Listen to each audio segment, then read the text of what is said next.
Le sujet suivant porte sur le Mali. Le Mali a frappé un grand coup à la tête des organisations terroristes qui ensanglantent le Sahel en général et notre terre bénie du Mali en particulier. Malien Aouniché, le président Assimi Goïta et ses compagnons ont mené, dans la localité de Tinzaouaten, une opération militaire éminemment bénéfique. Pourquoi est-ce que je voudrais vous en parler ce soir? Non pas parce que je suis surpris de l'efficacité de l'armée malienne. Sous le président Assimi Goïta, l'armée malienne est redevenue la maîtresse du territoire national malien. C'est elle la force la plus crainte du territoire national malien. Pourquoi?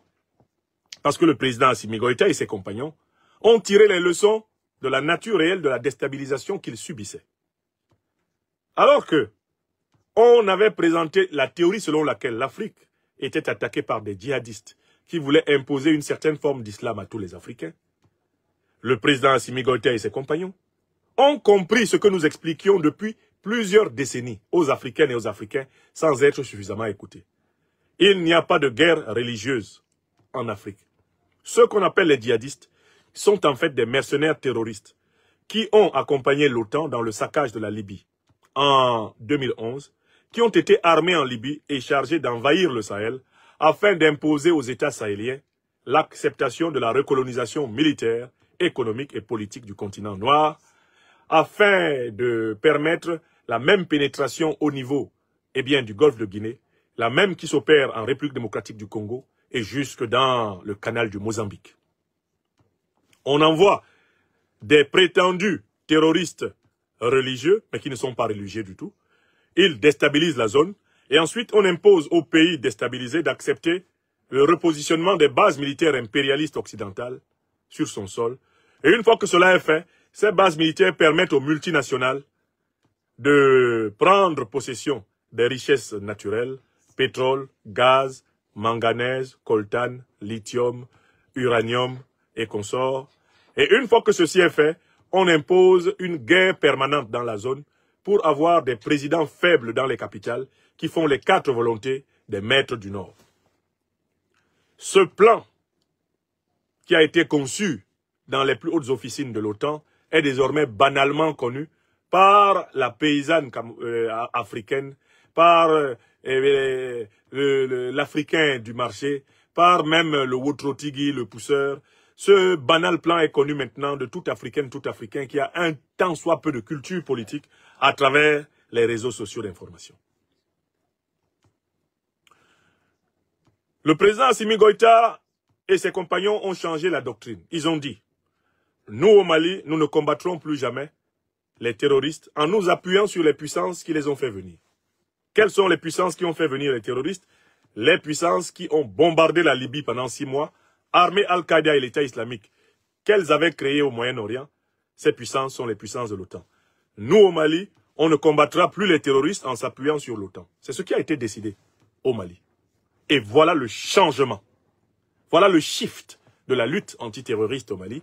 À partir de là, le Mali s'est mis à engranger des succès et il a suscité l'admiration du peuple et des élites du Burkina Faso, du peuple et des élites du Niger et de tous les peuples et bientôt de toutes les élites africaines qui, comme on le voit au Tchad, comme on le verra ailleurs, sont en train de procéder au démantèlement des mercenaires terroristes et à la rupture des alliances qui aliènent.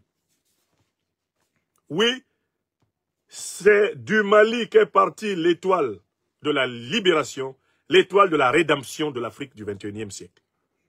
C'est au Mali que la doctrine a été entièrement appropriée par des dirigeants. Au départ, nous pensions que la doctrine avait été maîtrisée en République centrafricaine. Non. Le président centrafricain, malgré ses efforts relatifs, n'a pas été à la hauteur de la doctrine. La preuve, il en est aujourd'hui à tendre la sébile pour avoir 10 pauvres millions d'euros. Pour faire fonctionner l'État centrafricain, il tend la main pour obtenir la fameuse aide française au développement. Ça fait pitié. Le Centrafrique, qui semblait être un lieu d'éveil, s'est réendormi et on entend ronfler les dirigeants centrafricains à des milliers de kilomètres maintenant. C'est le Mali, avec le président Assimi Goïta, qui s'est approprié pleinement la doctrine et en a fait une lumière pour le continent. Cette doctrine a rayonné au Burkina Faso. Le Burkina Faso a mis fin aux accords de coopération militaire avec les puissances qui ont détruit la Libye, armé les terroristes et envahi le Sahel. La doctrine a rayonné immédiatement à Niamey. Le président Abdourahmane Tchani et le CNSP se sont levés, ont crié Laboussani no Zanchan Kassani et ont rompu tous les accords militaires avec les puissances qui ont attaqué la Libye, assassiné Kadhafi, armé Al-Qaïda et l'État islamique et envahi le Sahel. Et c'est cela qui arrive maintenant en N'Djamena. C'est cela qui arrive doucement, doucement en N'Djamena. Si le président Mahamat Idriss Déby Itno a bien compris que l'engrenage qu'il a lancé est irréversible. Soit il pédale, soit il crève.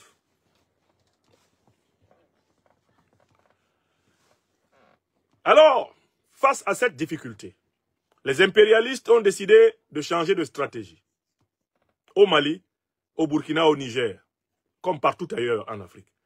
Ils ont décidé de changer le nom et la configuration des mouvements terroristes. Dans le nord du Mali, il s'appelait autrefois MNLA. Il s'appelait Al-Qaïda, Ansar Din. Il s'appelait État islamique, etc. Ils ont décidé de créer un soi-disant front de libération de l'Azawad et se sont réunis au sommet pour trancher de la nouvelle forme de leur communion. Les impérialistes ont décidé de ne plus appeler leurs partisans djihadistes, parce que nous avons déjà dénoncé le concept de djihadiste. Ils ont décidé de les appeler les indépendantistes, les rebelles, les sécessionnistes, alors qu'ils ne sont ni indépendantistes, ni rebelles, ni sécessionnistes, mais terroristes, mercenaires au service de l'OTAN depuis 2011. Les impérialistes ont décidé d'essayer de déguiser leurs troupes en les appelant plus djihadistes parce que nous avons pulvérisé le concept de djihadiste. Ils savent que plus personne n'y croit. Plus personne ne prend ça au sérieux. L'Afrique n'est pas dans une guerre religieuse. Ceux qui attaquent l'Afrique, ce ne sont pas des musulmans. Ce sont des mercenaires qui sont payés pour déstabiliser l'Afrique. Maintenant qu'ils savent que le peuple sait ça, que l'opinion sait ça, que ce n'est pas une guerre religieuse, ils ont décidé de faire une campagne de presse pour appeler tous ces terroristes-là, pour les appeler indépendantistes, séparatistes, rebelles, opposition armée. Ils ont essayé, en quelque sorte, de leur enlever les faux habits, le faux voile avec lequel ils étaient en train de tromper l'opinion depuis plus de 10 ans. Vous comprenez? Mais même là, on les a attrapés. Nous les attrapons aujourd'hui ici, médiatiquement, et nous vous disons, des cris partout, que au nord du Mali, il n'y a pas de djihadistes. Il n'y a pas d'islamistes qui veulent imposer l'islam. Et il n'y a pas de musulmans qui veulent tuer les musulmans pour que les musulmans soient musulmans. Pourquoi? Parce que ça n'a pas de sens. Tu ne vas quand même pas tuer un musulman pour qu'il soit musulman.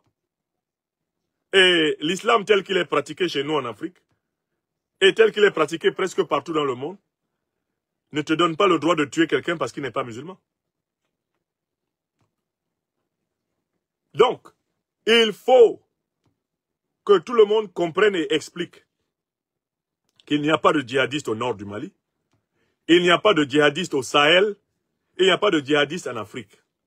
Nous avons essentiellement les terroristes mercenaires qui, depuis 2011, de concert avec l'alliance de l'OTAN, ensanglantent l'Afrique pour permettre à l'alliance de l'OTAN de positionner ses bases militaires, ses multinationales délétères et de continuer à piller notre terre.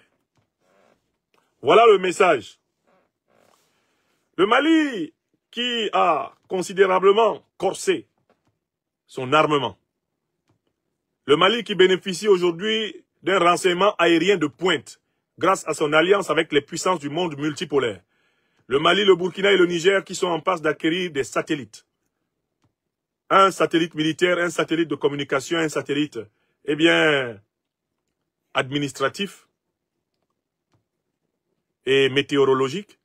Le Mali possède désormais en temps et heure une idée de tous les mouvements stratégiques importants qui se déploient sur son sol. Les autorités maliennes ont pu donc repérer la réunion des principaux chefs terroristes dans la localité de Tinzaouaten. Et au moment où ceux-ci se rassemblaient, comme le dirait le brillant Bienvenu Taonsa de la radio-télévision burkinabé, les principaux chefs terroristes ont été verrouillés et ils ont été frappés. J'ai lu par la suite la presse de leurs maîtres impérialistes.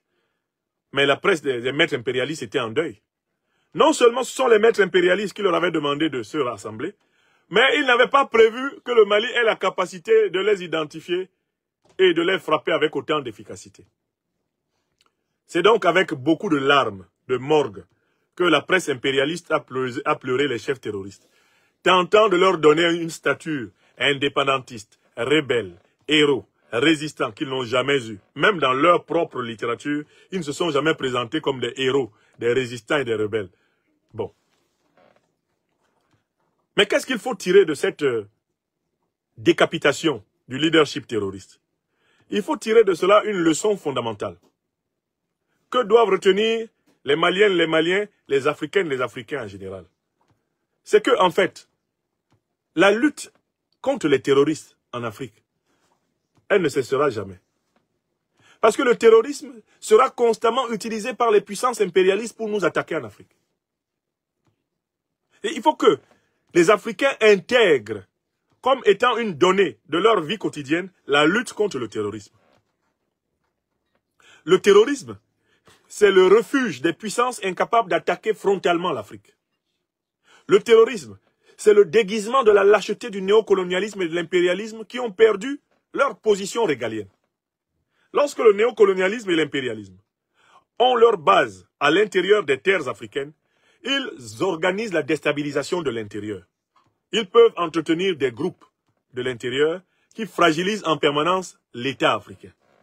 Mais quand ils sont expulsés hors du territoire africain, il leur faut constituer autour des territoires d'où ils ont été expulsés des poches et des organisations terroristes. Et il faut que les Africains sachent que cela sera le cas pendant plusieurs décennies. On peut mettre fin aux groupes terroristes, mais on ne peut pas mettre fin au terrorisme. Je recommence. Il faut qu'on intègre cela. On peut mettre fin aux groupes terroristes, mais on ne peut pas mettre fin au terrorisme. Parce que le terrorisme est un mécanisme utilisé de très longue date par les puissances impérialistes et néocolonialistes et par les régimes despotiques quand ils sont en difficulté. Il faut prévoir que l'on continuera à utiliser le terrorisme contre l'Afrique. Il faut donc bâtir nos États de telle façon qu'ils soient capables d'affronter ce péril au quotidien. Le péril en question ne disparaîtra jamais. Il faut que les Africains intègrent cela comme une donnée de leur vie quotidienne. Il y a un proverbe africain qui dit que qui veut le miel doit accepter la piqûre des abeilles. Si nous, Africaines, Africains, voulons la paix en Afrique, nous devons mener en permanence la lutte antiterroriste. La lutte antiterroriste n'est pas un système d'opération ponctuelle, passagère, provisoire. La lutte antiterroriste, c'est le destin quotidien des peuples africains épris de souveraineté, de liberté, de dignité, de paix et de sécurité. Il en sera ainsi tout le temps, tant que la terre sera terre. La raison en est que l'Afrique est le continent le plus riche de l'humanité. Elle sera donc toujours convoitée. Elle sera donc toujours l'objet de tentatives de prédation. Les peuples des continents pauvres de la planète n'auront de cesse de chercher à déstabiliser l'Afrique et par conséquent à la terroriser.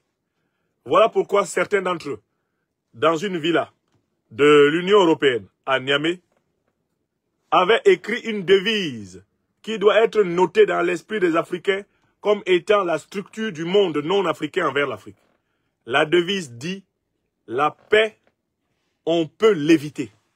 On peut éviter la paix. » Voilà le mot d'ordre des grandes puissances impérialistes et néocolonialistes de cette planète concernant l'Afrique. Quand elles regardent l'Afrique, ces puissances, elles ne songent qu'à éviter la paix en Afrique. Parce qu'une Afrique en paix signifie une Afrique prospère pour elle-même, une Afrique souveraine, une Afrique puissante, et cela suppose une Europe qui ne domine plus l'Afrique, une Amérique qui ne domine plus l'Afrique, une Asie qui ne domine plus l'Afrique. Cela suppose une Afrique puissante et respectée dans le concert des nations de la Terre.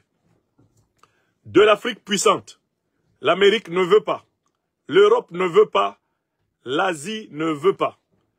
Ce sont les Africaines et les Africains qui doivent vouloir la puissance africaine et s'en donner les moyens. Il n'y aura pas de cadeau. Nous devons construire la puissance africaine. Et cela dans un combat quotidien, dans une lutte de tous les instants. Cela doit devenir un trait de la civilisation africaine. Une civilisation qui tient d'une main la truelle pour construire et de l'autre l'épée pour se défendre. Une civilisation qui tient d'une main la truelle pour construire et de l'autre l'épée pour se défendre. L'Afrique a pendant trop longtemps tenu la truelle et sur l'autre main, elle tenait une branche d'olivier. On ne peut pas protéger ce qu'on construit si d'une main on a la truelle et de l'autre une branche d'olivier. Car la branche d'olivier n'empêche pas de casser ce que tu construis. Dans la main droite, la truelle pour construire, pour bâtir, pour préparer l'avenir des générations. Dans la main gauche, l'épée pour défendre ce qui nous appartient. Pour défendre, la paix et la sécurité continentale. C'est dans cette mentalité que l'Africain d'aujourd'hui et de demain doivent être élevés. Une mentalité constructive et combative. Écrivez ça. Une mentalité constructive et combative. Écrivez ça. Une mentalité constructive et combative. Voilà ce qu'on doit donner comme base, dans le regard que l'Africain dresse sur le monde. Il doit construire et combattre. Voilà sur ce sujet ce que je voulais dire. Je tiens à saluer les forces armées maliennes, les FAMA, pour cette victoire éclatante. Et je sais qu'il y en aura d'autres. Il n'y a pas de djihadistes au Mali. Il n'y a pas de guerre religieuse au Mali. Il y a des mercenaires, des terroristes qui ont été armés depuis 2011 par l'OTAN pour saccager la Libye et qui ont été chargés de déstabiliser le Sahel. Ils seront combattus ad vitam aeternam. On ne pourra jamais mettre entièrement fin au terrorisme, mais on pourra mettre entièrement fin aux groupes terroristes. C'est ainsi, le monde est le terrain du construire et du combattre. La première chose, abonnez-vous à cette page, cliquez sur le bouton s'abonner qui s'affiche juste en bas. Et la deuxième chose, cliquez sur la cloche de notification pour ne rater aucune des vidéos que je publie ici très régulièrement. Retrouvez KDV Africa sur YouTube, Facebook, TikTok.